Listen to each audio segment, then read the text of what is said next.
Um, Thank you for inviting me. It's a pleasure and honor to be here, and thank you very much for the introduction and for saying the situation in Russia is complex, and I will try to illustrate that. About 1 week ago, a Russian civic activist and a very popular blogger, Alexei Navalny, was interviewed live on a Russian radio station. What do you think about United Russia? He was asked. Navalny didn't try to sound polite.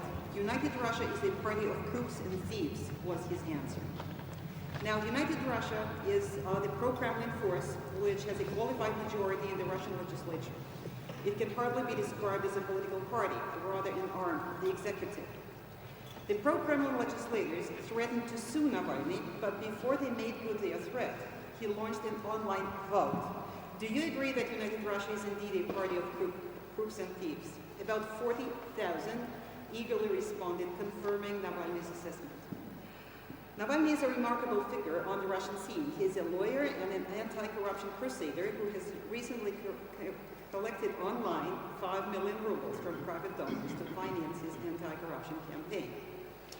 Government agencies are mandated to post on the web the information about their contracts, and not infrequently, a careful analysis reveals opportunities for graft. Navalny has mustered internet users from all over Russia to search for signs of kickbacks in the posted state contracts. In Russia, where civic campaigns are scarce and private donations for political campaigns are basically unheard of, Navalny can take pride for a unique and impressive achievement. Though he features in some radio shows and print media, he owes his popularity and efficiency to the internet. Meanwhile, traditional mass audience media, such as national television channels, have fully ignored Navalny.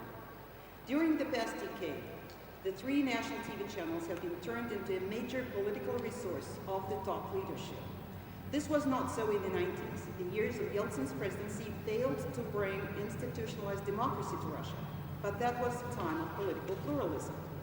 On the media front, that meant that political and public affairs coverage was guided by something other than 100% loyalty to the powers that be. Today, nothing unpleasant or unexpected to the Kremlin may appear on the screens of national television channels whose outreach by far exceeds any other Russian media. Using national broadcasters as political resource means several things.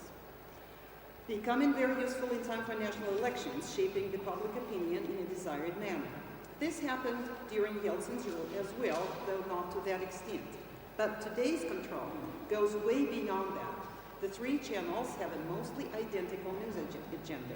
Collectively, they can boost, play down, or ignore any event, figure, group, or party.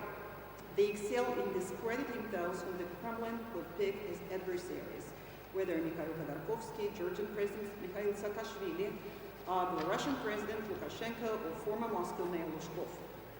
Navalny may have a chance to appear on national television if the decision makers decide that discrediting Navalny would better serve their interests than ignoring him.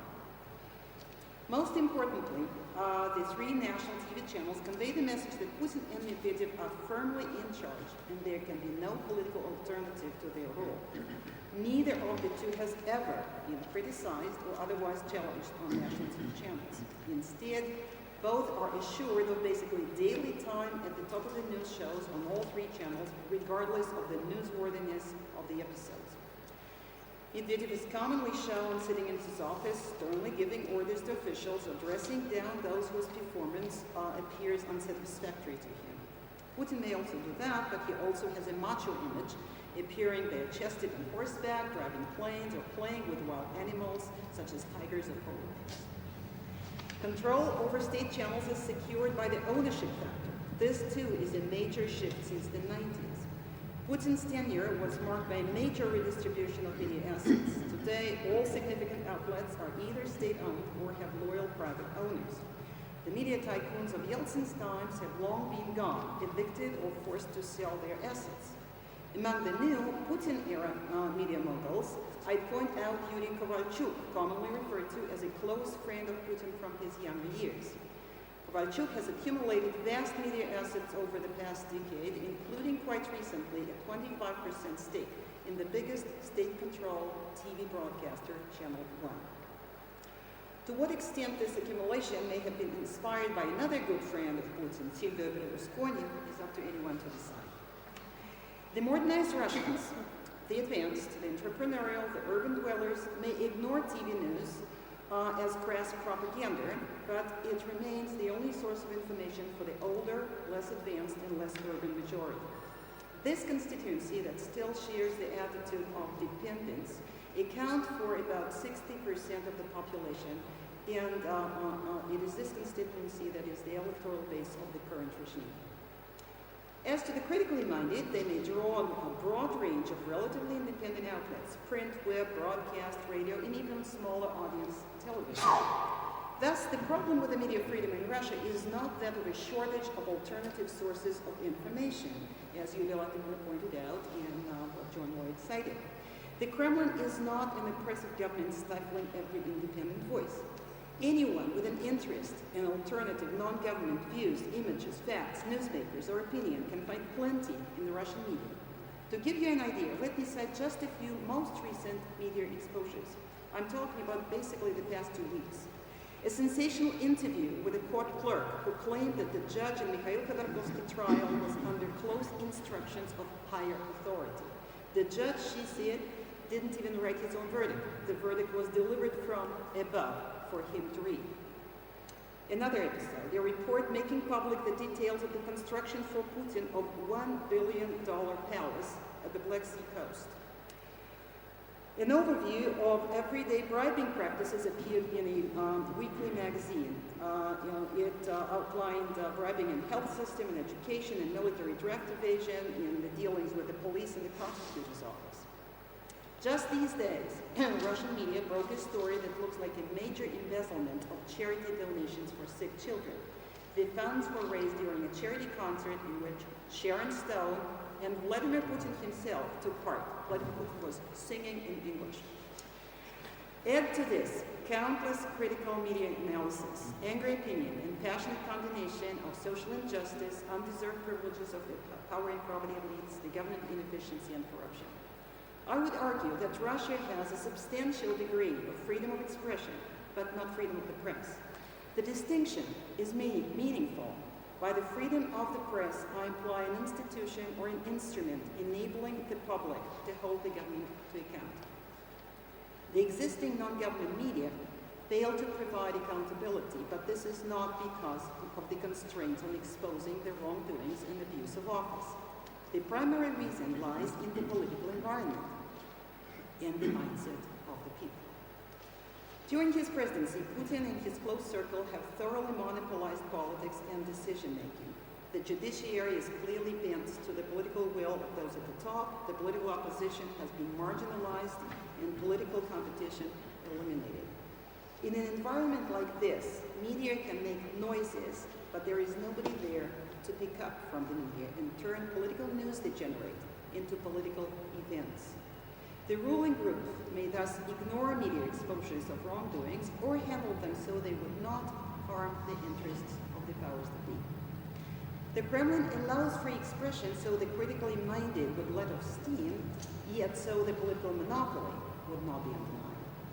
Over the past decade, the Kremlin has mastered the art of alienating the advanced constituencies and basically eliminating political participation altogether. It would be unfair, however, to blame it all on the political regime. Part of the blame for the lack of political participation lies with the people themselves. All governments want to expand their authority. This expansion is restricted by the public's assumption that the government power should be limited and the institutions whose function is to keep the executive in check. In Russia, the relations between state and society may be described as a non-participation pact. The state bars the people from meddling in government affairs, but it doesn't intrude in people's private lives. As long as the government meets its part of the bargain and the people can go on with their individual life pursuits, they comply with the status quo, the inefficiency, wrongdoings, and corruption notwithstanding. The more advanced and modernized Russians do not differ in this from their more dependent compatriots. In fact, it is this group which has modern skills and feels at ease in the globalized world that are prone to ultimate non-participation. The growing Russian diaspora here in London is an illustration of this non-participation mindset. These Russian achievers would use their skills and talents for individual pursuits in Britain rather than commit them to making their own country better. To sum up, Russia's broad territory of self-expression is enclosed in an unfree, tightly monopolized political realm.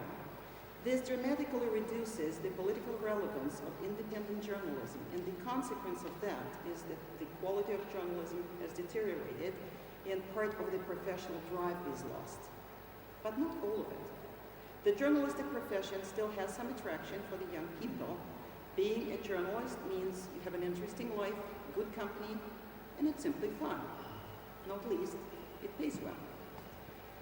New publications and new formats emerge all the time. The web is fairly active. The government may be seeking to impose some constraints, but so far not to much avail.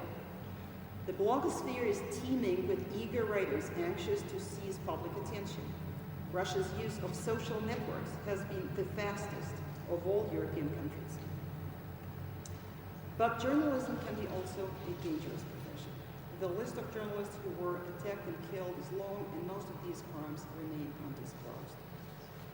It would be wrong, however, to see Russia as a brutal dictatorship physically eliminating its critics. In fact, criticizing the government directly, condemning Putin and his autocracy is generally safe.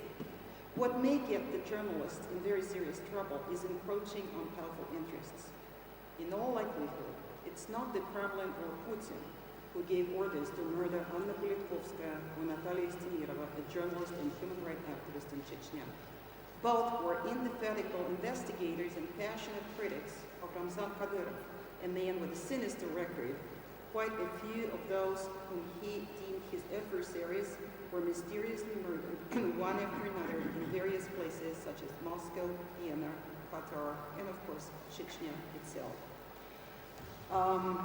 But though the Russian political leadership may not be directly responsible for the deaths of journalists, they bear full responsibility for the atmosphere of lawlessness in which human life is cheap and conflicts are resolved by contracting assassins. Victims of contracted murders are not confined to journalists. They include bankers and businessmen, those in the legal profession, and small-time politicians. The lawlessness is a byproduct, a side effect, if you like, of the regime of political monopoly, of eviscerated institutions, and unaccountability that was built in the past decade.